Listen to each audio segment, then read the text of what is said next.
तर आज काय झालं बघा की हे पक्षी सकाळी सकाळीच ना एका झाडावर बसून ओरडत होते आणि माझी मम्मी सारखी म्हणते की हे पक्षी ओल्या झाडावर बसून ओरडले की पाऊस पडतो. तर ते सकाळी सकाळीच ओरडत होते. तर म्हटलं काय माहिती बाबा दिवसभरात पाऊस पडतोय की नाही पडतोय. तर ड्युटीवरून घरी गेले, फ्रेश वगैरे झाले आणि म्हटलं काय करायचं, जरा केसांची केअर केली. बरेच दिवस केसावर तेल वगैरे घातलं नव्हतं, तर आज कुठला मुहूर्त भेटला होता काय माहिती. तर मस्तपैकी तेल यमा झाले होते आणि मग लागले जेवणाला. तर प्रत्येक घरात ना असा एक मुलगा असतो की किती त्याला तयार करा तो शांत बसतच नाही. तर मम्मीने बाबूची तयारी केली होती. तो अंगणवाडीला आहे तर त्याची तयारी केली नाही. मम्मी गेली त्याला शाळेत घेऊन. तो जाता पण तो असा एवढा नखरे करत होता. मम्मी 4 पावलं मागे असेल तो 4 पावलं पुढे असतो.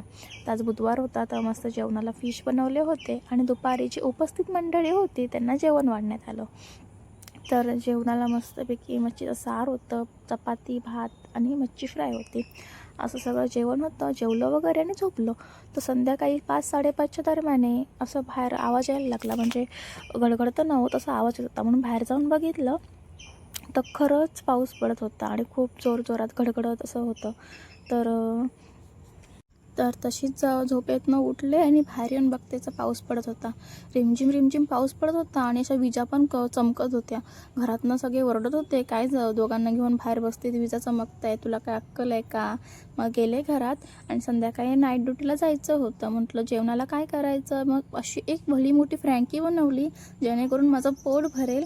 मग मला इतर काही डब्याला मी घेऊन गेले नाही. मस्तपैकी अशी फ्रँकी बनवली आणि डब्याला घेऊन गेले.